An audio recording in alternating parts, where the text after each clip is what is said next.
Viajando, viajando, hemos llegado hasta Australia. Abre bien los oídos y escucha la voz de la tierra retumbar en el sonido del digerido. En este lugar, las leyendas están escritas sobre piedra para no ser olvidadas, como la leyenda de Tidalik, la rana glotona.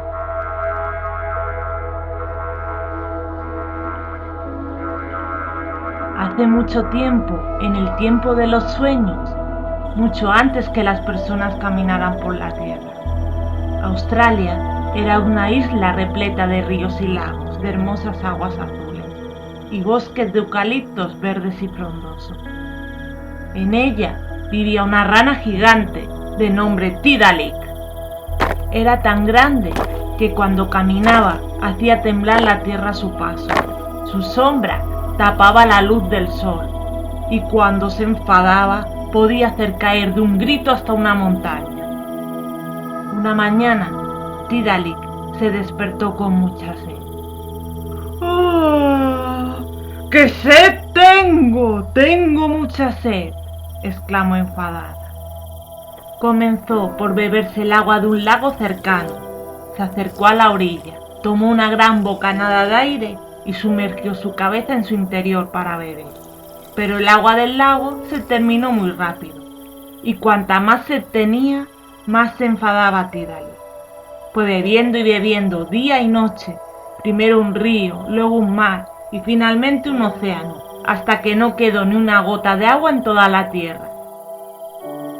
En el gigantesco estómago de Tidalik estaba toda el agua fresca del mundo. Cansada de tanto beber, dijo: «Voy a dormir un rato, que estoy muy llena».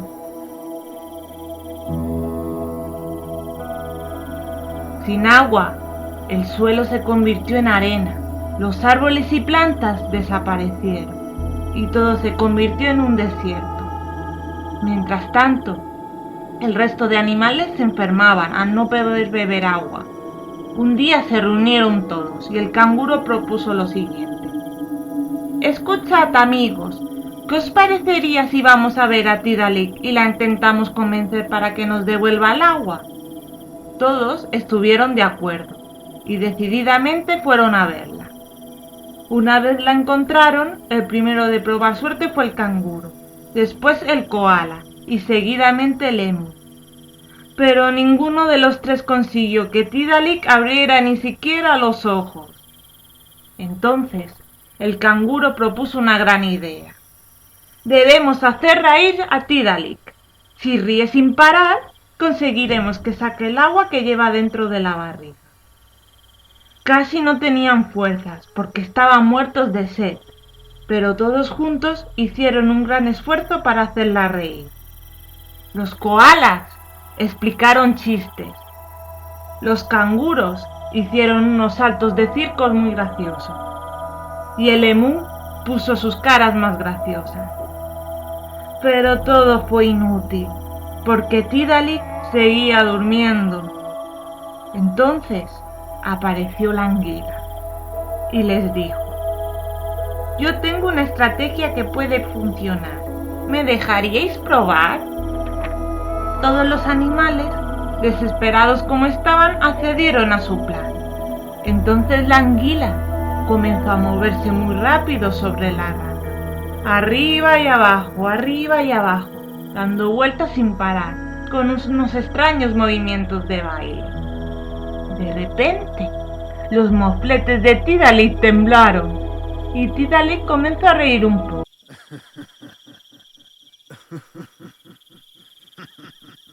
Y algo más.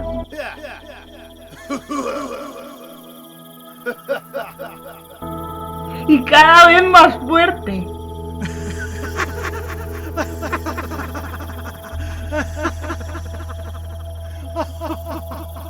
Hasta que un chorro de agua comenzó a salir de su boca. Los animales gritaron de alegría: «¡Viva, viva! ¡Volvemos a tener agua!». Gracias pues a las cosquillas de la anguila, Tidalik sacó toda el agua que tenía en el interior de su barriga. Ríos, mares y océanos se volvieron a llenar. Se rió durante tanto tiempo que se olvidó del hambre y de su mal humor. Es por eso que cuando el agua de ríos y lagos crece mucho en Australia, inundándolo todo, la gente de allí sabe que es porque Tidalik, en ese momento, se está riendo a carcajadas. Y cataclic, catacroc, este cuento terminó. Pero espera, prepara tu maleta, que en nuestro próximo cuento viajaremos al país de las flores de cerezo. ¿Te apuntas? Coge tu billete y suscríbete a mi canal haciendo clic en el botón de suscripción. ¡Te espero!